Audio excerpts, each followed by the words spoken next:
tanpa kita berlama-lama. Jadi topik kali ini adalah tentang IPO-nya Teguk yang allotment-nya Teguk.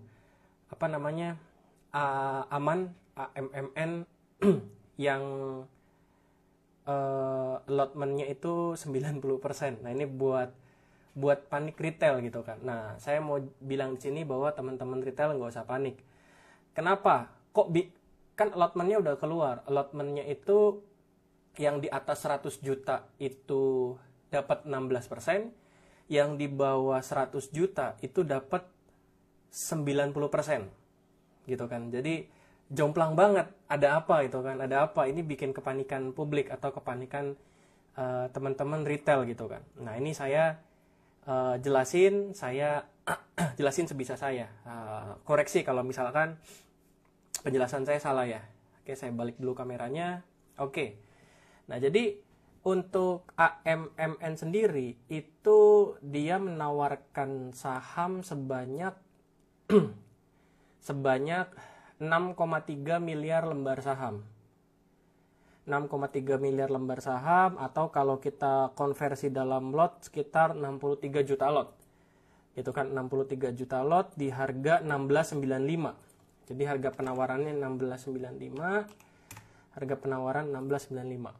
Total dananya kurang lebih 10 triliun, gitu kan.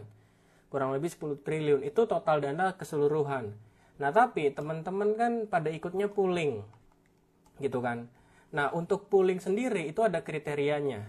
Jadi untuk pooling sendiri, kalau size IPO-nya sekian,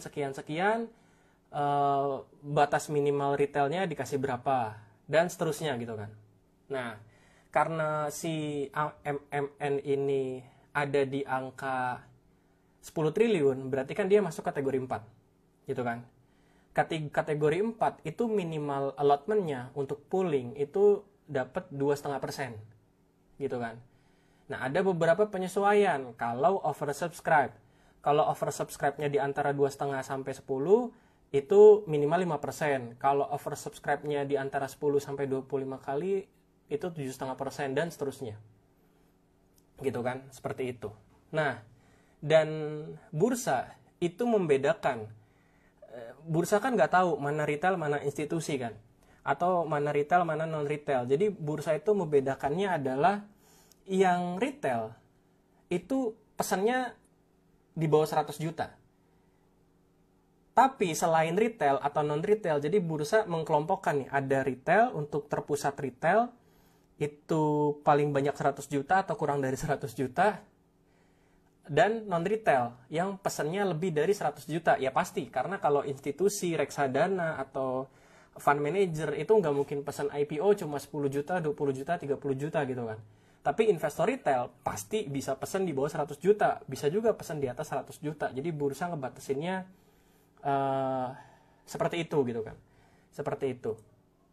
Nah, dengan pakai acuan tadi berarti kan awalnya 2,5% karena 0 kali minimal 2,5% kan, atau total saham yang ditawarin di pooling harusnya sekitar 158 juta lembar saham atau senilai 268 miliar. Tapi AMMN ini oversubscribe-nya 13,6 kali, gitu kan, oversubscribe-nya 13,6 kali. Nah, oversubscribe 13,6 kali berarti dia masuk kategori ini. Kategori 7,5%. Artinya poolingnya jadi banyaknya jadi 474 juta lembar saham atau 800 miliar yang ditawarkan di pooling. Nah, di sini dibilang di pooling ini, di penjatahan terpusat ini dialokasikan untuk retail dan selain retail dengan perbandingan 1 dibanding 2. Gitu kan? Artinya porsi untuk non-retail itu lebih banyak, lebih besar gitu kan. Porsi non-retail itu lebih banyak, lebih besar. Jadi ini gambaran kasarnya aja gitu kan. Nah, karena ini IPO-nya perusahaan besar, umumnya retail-retail juga pesannya pada gede-gede. Ya kan? Jarang-jarang kalau retail ibaratnya karena size-nya besar, retail nih pesannya lebih berani gitu. Dan banyak juga mungkin institusi yang saya dengar itu tertarik sama IPO-nya AMMN gitu kan. Makanya minat pesennya itu banyakan di kelas yang non retail, di kelas di atas 100 juta. Gitu kan. Di atas 100 juta. Jadi banyak banget yang pesen di atas 100 juta sehingga yang pesen di bawah 100 jutanya itu sedikit. Sehingga itu menyebabkan allotment yang di bawah 100 juta itu besar. Kenapa? Karena peminatnya sedikit. Tapi yang lebih dari 100 juta karena peminatnya sangat banyak, jadi cuma kebagian rata-rata pooling 16%. Gitu kan. Nah, itulah penyebabnya. Jadi dari sini bisa disimpulkan kalau ya institusinya dapat sedikit. Gitu kan. Institusi dapat sedikit. Kenapa? Karena mereka cuma dapat 16% secara persentase gitu kan. Dibandingkan yang di bawah 100 juta gitu. Bahkan di grup saya ada yang pesan 100 juta, pesan di bawah 100 juta dapatnya lebih banyak daripada yang dia pesan 200-300 juta gitu kan. Ya karena itu. Karena di kategori non retail itu peminatnya banyak gitu kan. Nah, terus pertanyaannya adalah apakah kita harus panik? Apakah saham AMMN akan ARB berjilid karena allotmentnya besar, allotmentnya hampir 100%, Pak? Gitu kan. Nah, ya tidak. Kenapa seperti itu? Jadi kalau penjatahan di bawah 100 juta dapat banyak, itu nggak usah khawatir. Apalagi ini perusahaannya perusahaan besar. Gitu kan, ini perusahaan besar. Kecuali perusahaannya perusahaan yang size IPO-nya cuma 40-50 miliar, lalu yang kategori non retail dapat allotment-nya 90%, itu baru panik gitu kan. Tapi kalau misalkan yang non retail dapatnya sedikit, ya berarti kelihatan bahwa peminatnya banyak di sini sehingga mereka dapat sedikit, dan kategori retail peminatnya banyak sekali. Sehingga peminatnya sedikit sekali sehingga allotment-nya besar gitu kan. Jadi nggak usah panik. Ya kita sama-sama berharap institusi yang dapat sedikit ini itu mereka mau belinya saya nggak tahu, bisa besok mereka rebutan pasang bid atau rebutan HK, kita nggak tahu gitu kan karakteristik investor institusi seperti apa. Cuma yang pasti institusi dapat sedikit. Dan yang saya dengar institusi itu suka barangnya, suka sama AMMN ini. Seperti itu. Jadi nggak usah panik buat Bapak Ibu. Menurut saya besok buka hijau berapa persen mah bisa lah. Apakah langsung ARB, Pak? Rasanya tidak. Apalagi kalau ARB berjilid ya. Rasanya enggak. Lalu apakah AMMN ini menarik? Apakah AMMN ini menarik buat long ya? Kalau saya sama prinsipnya, sama seperti saham-saham IPO lain yang bersize besar, yang kategori nilai emisinya besar. Saya biasanya untuk nilai emisi triliunan di atas 1 triliun itu selalu pakai rumus 40-50% di bawah harga IPO. Jadi kalau saya pribadi, ya walaupun besok AMMN turun atau naik pun saya nggak akan beli dulu. Saya akan cenderung tunggu. Sampai kapan ya? Mungkin sampai harganya 40-50% di bawah harga IPO. Itu kalau saya gitu kan. Bisa benar, bisa salah gitu kan. Jadi nggak usah khawatir buat teman-teman retail yang dapat di atas 90%. Mungkin akan ada kepanikan sih. Mungkin ya. Teman-teman retail panik diambilin sama institusi di bawah. Mungkin. Tapi kalau sampai ARB berjilid, rasanya tidak. Seperti itu. Kecuali allotment yang non-retailnya gede. 90%. Nah itu Bapak Ibu baru harus takut gitu. Kalau allotment yang non retailnya kecil ya nggak usah takut, santai aja gitu kan. Seperti itu. Tadi saya sempat baca di Instagramnya tadi siapa ya? Kok Sudarsan kalau saya nggak salah. Ada satu IPO yang allotmentnya itu allotment non retailnya itu 90%. 80% ya, ntar saya cek dulu ya, saya lupa. Tadi ada. Oh ini, GRPM. Nah, kalau di atas 100 juta dapat 89%, itu teman-teman baru panik gitu. Tapi kalau yang dapat 90% di bawah 100 juta, santai aja. Mungkin turun tapi panik sebentar kalau menurut saya. Tapi kalau GRPM, ya ini baru teman-teman boleh panik gitu. Seperti itu. Gitu Bapak Ibu. Oke, paling ya gitu aja sih dari saya, jadi nggak usah terlalu panik untuk allotment AMMN yang besar yang 90% itu, karena ya itu kategori retail yang kecil. Dan wajar dapatnya gede karena tadi udah jelasin kan kenapanya. Seperti itu. Gitu Bapak Ibu. Nah, efek AMMN IPO ini ya saya barusan dikasih tahu tadi siang, katanya ya yang diuntungin saham-saham tambang yang related ke Salim.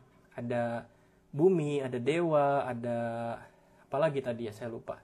Seperti itu. Makanya hari ini Dewa gerak, Bumi gerak ya karena ini gitu, seperti itu. Gitu Bapak Ibu. Silakan. Kalau mau bertanya silakan. Oke, Teguk gimana? Teguk apa ya? Sama seperti saham-saham IPO lain yang dijamin oleh MG. Nggak usah FOMO, itu aja pesan saya. Nggak usah FOMO, nanti ada kesempatan buat masuk. Ya sebenarnya ini berlaku buat semua saham sih. Saya pun di semua saham IPO tanpa terkecuali itu nggak pernah ikut IPO. Saya biasanya masuk di post market, ketika udah listing baru saya masuk. Gitu kan. Kalau belum listing ya saya nggak berani gambling gitu kan. Karena saya takutnya kayak GRPM tadi, dapatnya 89%, mau apa coba ya, pasrah kan gitu. Seperti itu. Gitu. Ntar ya. Saya mundurin dulu. Malam. Kirain live YouTube. Ada record nggak? Ada. Green screen itu buat YouTube rekaman, cuma saya males settingnya.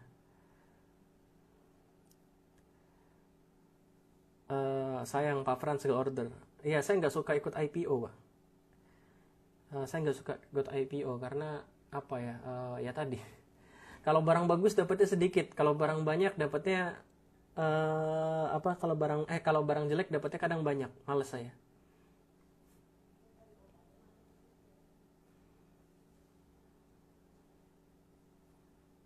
Pesan saya buat saham-saham IPO cuma satu, nggak usah ikutan ngantri di ARA. Kenapa? Kalau teman-teman ikutan ngantri di ARA dan dikasih, itu berarti bandarnya udah mau jualan gitu kan. Seperti itu aja sih. Tapi kalau teman-teman belum dikasih ikutan antri di ARA, berarti bandarnya belum mau jualan gitu. Jadi santai aja gitu. Kadang saya bingung sama orang yang udah saham IPO udah ARA 3-4 kali masih nanya, gimana ya caranya supaya saya dapat antrian di ARA gitu. Saya nggak ngerti lagi gitu. Nyalinya terlalu besar itu. Luar biasa. Maksudnya oversubscribe itu apa? Oversubscribe itu pemesanannya jauh daripada supply yang tersedia. Jadi kalau tadi supply-nya itu cuma berapa tadi? Supply-nya cuma untuk keseluruhan ya, supply-nya cuma 63 juta lot. Untuk poolingnya supply-nya cuma 158 juta lembar saham, ya oversubscribe 16 kali, berarti tinggal dikali 16 gitu. Seperti itu. Oke. Tragedi PGO terulang. Wah, PGO saya lupa. Tapi ya itu, walaupun kita nggak usah panik, menurut saya AMMN nggak terlalu menarik sih. Ya tadilah karena IPO size besar.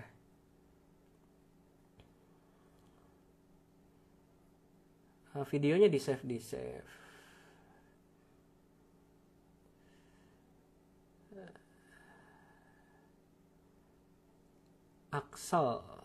Axel itu dari sisi apa ya?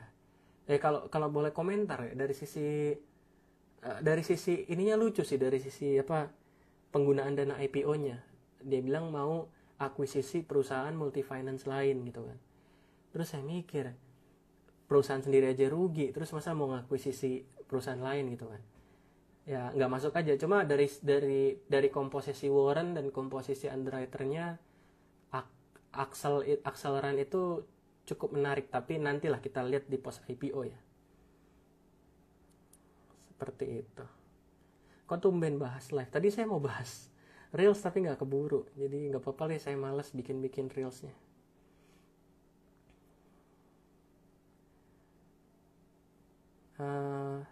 Kalau panik dibeli sama market maker.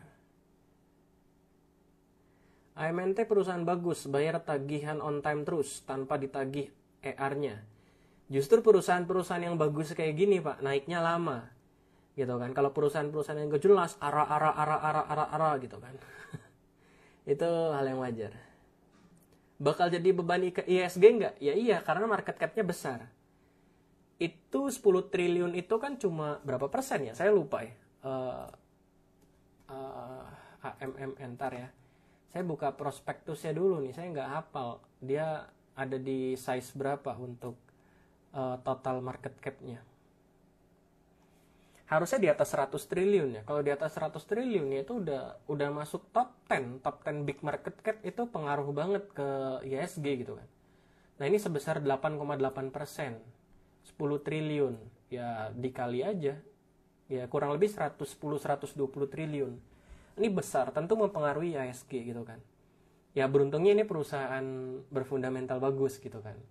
Jadi harusnya pergerakannya nggak akan sevolatil Goto lah, karena sejak kemunculan Goto kan ISG jadi agak nggak jelas gitu geraknya ya, kalau teman-teman perhatiin ya. Seperti itu.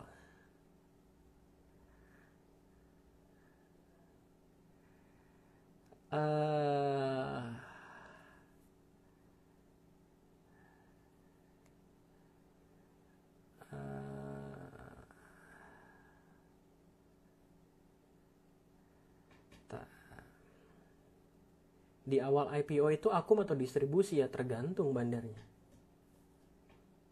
Pak, informasi oversubscribe. Oversubscribe yang valid apakah di setiap IPO akan ditanyakan oleh media?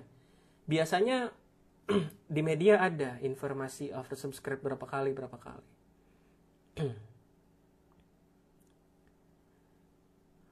Kenapa IPO perusahaan jelek gampang banget lolosnya? Nanti ini kita bahas ya, ini pembahasan seru. Dan teman-teman akan terbuka bahwa sebenarnya ini bukan salah bursa. Gitu kan. Nanti ya kita bahas tentang pertanyaan bagus nih, kenapa IPO perusahaan jelek gampang banget lolosnya. Tanya di post tanya Pak Frans, nanti saya jawab.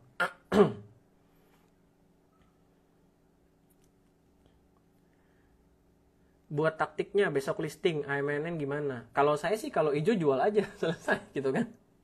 Karena ini size-nya cukup besar.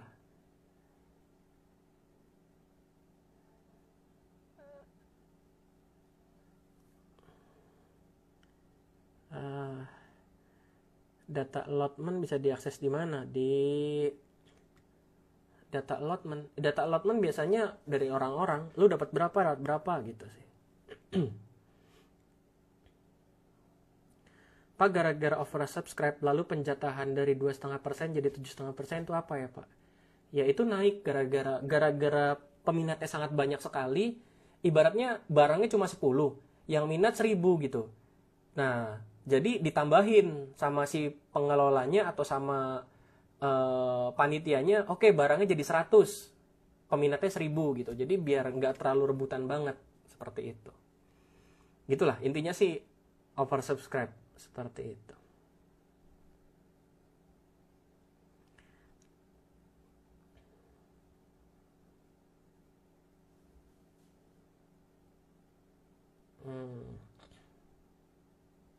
Nggak usah panik, tetap panik. Gitu sih.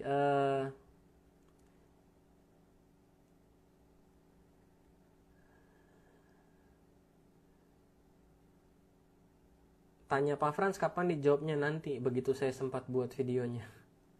Karena kan jawab pertanyaan kan nggak hanya jawab, tapi saya harus kasih kasih display PowerPoint-nya supaya jelas. Kadang kalau bicara doang kan tidak jelas. NICL, nanti NICL khusus ada pembahasan. Intinya NICL agak mencurigakan aja. Ada salam dari Bandar Laju. Halo Bandar Laju, Mr. R. Sub Bandar. Maha gimana? Maha anak usahanya Emcol ya. Nantilah.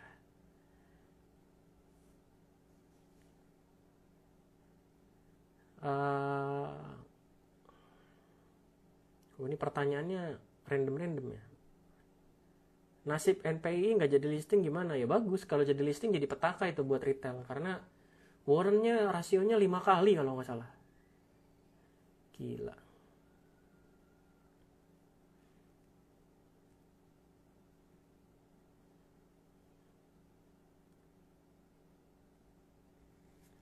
Sebentar.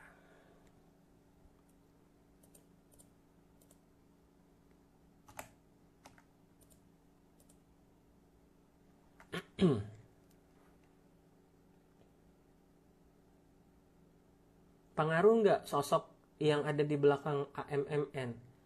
Ya tergantung. Tergantungnya adalah Bapak Ibu melihat ini dari sisi apa.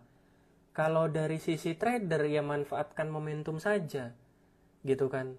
Nggak usah pusing di belakangnya siapa, mau Salim, mau siapapun, nggak usah peduli gitu. Yang penting ada momentum untung, jual-jual aja gitu. Tapi kalau Bapak Ibu fundamental, lihat jangka waktu setahun, 2 tahun, 3 tahun, 5 tahun, ya baru lihat behindnya siapa, people, orang di belakangnya siapa gitu. Sama kayak ada orang yang tanya, waktu itu ada pertanyaan ke saya, Pak Fran, saham batubara 20 tahun lagi masih bagus nggak? Ya saya bilang, saya tanya, Bapak mau hold berapa lama? Cuma 2 minggu. Ya buat apa mikirin batubara 20 tahun, cuma hold 2 minggu gitu kan. Jadi nggak nyambung gitu. Makanya kita harus sesuaikan perspektif kita, analisa sama tujuan kita apa gitu. Kalau kita cuma trader copet 5%, 3%, 10%, nggak usah cari-cari, nggak usah pusing-pusing siapa orang di belakang, yang punya siapa, bodoh amat gitu. Selama ada momentum teknikal, ada momentum volume atau akumulasi, beli, kita dapat 3%, 4%, 5% keluar, selesai gitu. Jadi nggak usah dibikin ribet gitu. Sesuaikan sama ya ini masing-masing, apa namanya, disesuaikan sama profil masing-masing gitu. Jangan kita trader ikut-ikutan fundamental. Wah, karena ada Salim saya beli. Nggak pengaruh, 1 hari doang mah. Gitu kan. Seperti itu.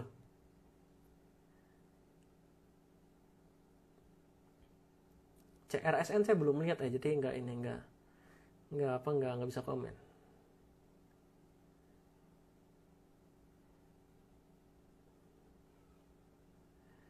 Bahas DOI.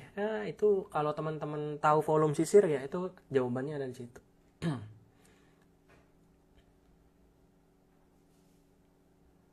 Bentar ya, saya, kalau merah ada nasihat nggak Pak? Ya udah, nggak ada nasihat apa-apa sih. Ya merah aja gitu.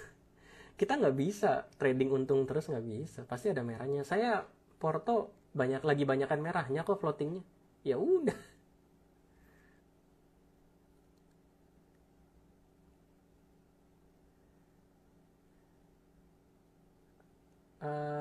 Simpen nanti. Eh, Korelasi nilai nominal dan IPO. Intinya semakin kecil nilai nominal semakin jelek. Itu aja sih. Ngaruh Pak Franz, karena mereka orang tajir tentu dijaga nama baiknya. Ya iya, cuma kan nggak jangka pendek. Gitu kan. Nggak jangka pendek.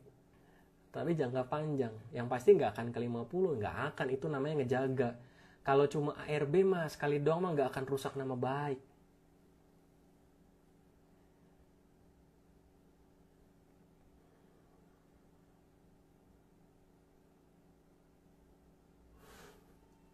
Apakah Pak LKH jadi bandar sekarang? Aduh, lucu ya. Waktu sahamnya nggak naik, bilangnya value investing ketinggalan zaman. Begitu sahamnya naik, bilang, wah ini pasti bandarnya. Itu lucu aja sih. Nah, namanya berkomentar.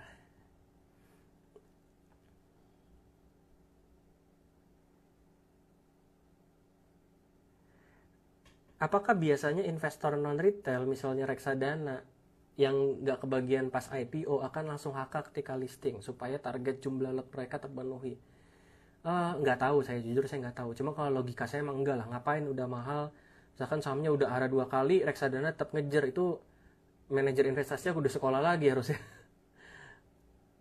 Karena dari sisi resiko kan enggak, margin of safety juga udah jauh banget kalau arah masih dikejar kan.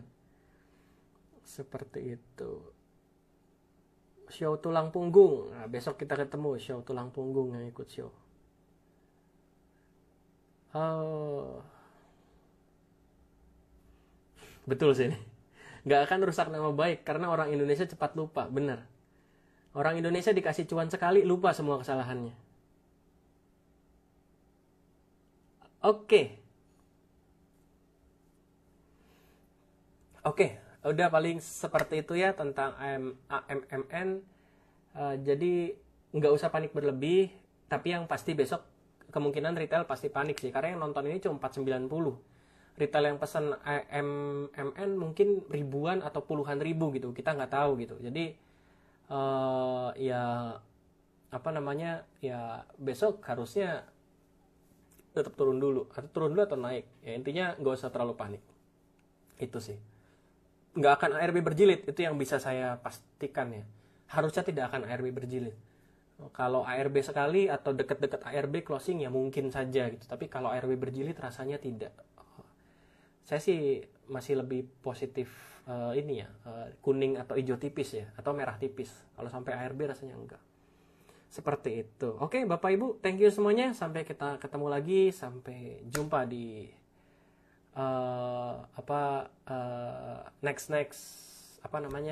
ini selanjutnya ya, pembahasan selanjutnya. Yang menang tulang punggung siapa? Oh, saya nggak umumin ke publik, tapi saya balas komentar satu-satu di postnya. Jadi kalau yang nggak ada ya berarti nggak menang gitu. Tapi kalau yang di komennya dibalas berarti itu yang menang. Seperti itu. Dan ada beberapa yang nggak balas ya saya alihkan ke pemenang lain. Seperti itu. Thank you semuanya. Selamat malam. Good luck besok IPO AMMN. Saya nonton aja karena ya tadi saya nggak suka beli saham yang baru IPO banget. Thank you semuanya. Sampai kita ketemu lagi. Selamat malam.